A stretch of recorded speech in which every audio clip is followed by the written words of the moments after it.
Dangadi block अंतर्गत सोली ग्राम में गतकाली अग्निकांड बापी महाराणांकर 2 बखरा घर संपूर्ण जली जाइथिबा बेले घरे थिबा आसवाबपत्र और धान संपूर्ण जली जाइछि।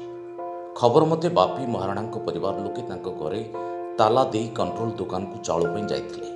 हठात किपरि निया लागिला ताहा जानि पारले नाही। खबर पाई सेमाने घर पाखरे पहुंचला बेले 3 बखरा घर संपूर्ण जली पोड़ी छारखार हो जाइथिला।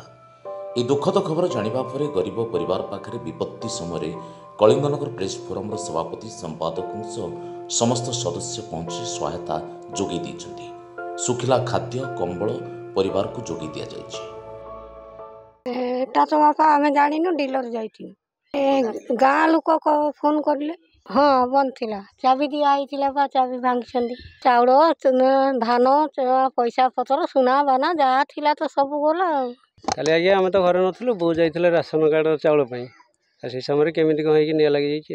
खरा जीवा द्वारा जते आसबास द्रव्य थिला सब तो पड़ी जाइछि। धान चाउल ओइथे आपनकर जो कपड़ा पत्र सब जिनस पड़ी जाइछि। सरकार पाखरे एति चाहूछु हमर जो पड़ी पड़ी जाइछि घर खंड दियंतु आउ किछि आर्थिक सहायता करंतु टी।